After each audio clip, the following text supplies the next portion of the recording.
Hello friends, मैं निशी और आप देख रहे हैं टू वे न्यूज़। ये सारे किसान राहुल के चमचे थे जो मोदी जी को परेशान करने के लिए दिल्ली चले आए हैं। सब के सब पैसा खाए हुए हैं। धरना प्रदर्शन के रेट पहले से तय थे। लाठी वाली कैटेगरी के रेट तो अलग से होंगे ही। अरे ये किसान नहीं है, ये तो देशद्रोही हैं। ये मोदी के खिलाफ आवाज़ उठा रहे हैं। ये सुनना चाहते हैं ना आप? जो लोग आज किसानों को गाली दे रहे हैं वो डूब के मर जाएं। अरे जिसके निवाले पर तुम पलते हो, जिसकी मेहनत के उगाए हुए अनाज से तुम अपने और अपने बच्चों का पेट भरते हो, उसी को गालियां दे रहे हो, देशद्रोही और खालिस्तानी कह रहे हो।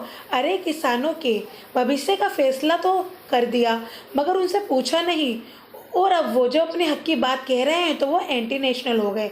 वाह, ये तो वही बात हो गई कि तुम मारोगे और रोने भी नहीं दोगे। किसान कह रहे हैं 3 काले कानून वापस लो, मगर सरकार कह रही है बिल तो वापस नहीं लेंगे। हाँ, मीटिंग कर लो। 1 बार मीटिंग हुई, 2 बार मीटिंग हुई, 3 बार मीटिंग हुई, 4 बार मीटिंग हुई, यहाँ तक कि 5 बार भी मीटिंग हुई, लेकिन हल कोई नहीं निकला। मीटिंग से क्या होगा? किसान कहता है कानून वापस लो, तुम अपने रास्ते जाओ, हम अपने रास्ते। पर सरकार ये समझती ही कहाँ है? किसान तो कमज़ोर है, इनके आगे टिकेगा नहीं। शायद भूल गए हैं 1906 और 7 में 3 काले कानून के खिलाफ आंदोलन खड़ा था, जिन्हें अंग्रेज़ों को वापस लेना पड़ा। अगर अंग्रेज इस कानून को वापस नहीं लेते तो किसान अपनी ही ज़मीन पर मजदूर हो जाते। पगड़ी संभाल जट्टा पगड़ी संभाल इस कानून का नारा था।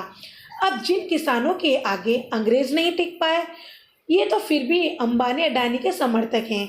जब मीटिंग में किसानों को लंच के लिए कहा गया तो सरकार को लगा ये भी गोदी मीडिया की तरह पनीर की कढ़ाई चाटेंगे, पर हुआ यूं कि वहाँ किसान बाबा ने जमीन पर बैठकर थाली खोली और अपनी रोटी खाने लगे।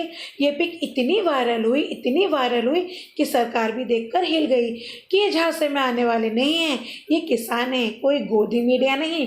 किसान कहते हैं ये धरना दिलवाएं, भारत बंद करवाएं या इनके लोग दंगे करें तो वो नेशनल हैं, और किसान अपनी बात कहना चाहें तो वो एंटी नेशनल है। किसान अपने घर बार काम काज सब छोड़कर अपने हक के लिए आवाज़ उठा रहा है।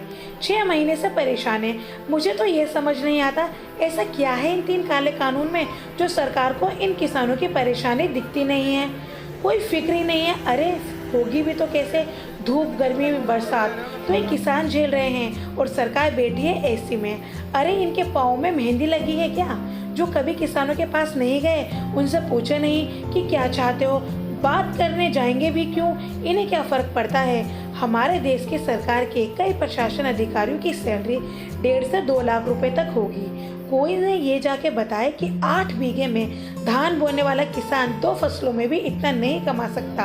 कहने को इन्होंने किसानों की आय 2 गुना बढ़ा दी है, मगर किसानों को इन पर रत्ती भर भी भरोसा नहीं, क्योंकि वो जानता है ये सिर्फ कागज़ों में बड़ी होगी, रियल में नहीं। तुम धान तो खरीद नहीं सकते। किसानों का कहना है ये आय क्या डबल करेंगे? किसानों के नेता राकेश टिकैत ने कहा है जब तक 3 काले कानून वापस नहीं लिए जाएंगे वो दिल्ली बॉर्डर से नहीं हटेंगे। ना घर वापस जाएंगे, जब बिल वापसी नहीं तो घर वापसी नहीं। राकेश टिकैत ने ये भी कहा आंदोलन जब तक भी करना पड़े करेंगे। इस आंदोलन को भी अपनी फसल की तरह सींचना है, समय लगेगा पर बिना हिंसा के लड़ते रहेंगे। इसी के साथ मैं अपने शब्दों को विराम देती हूँ। जय जवान जय किसान।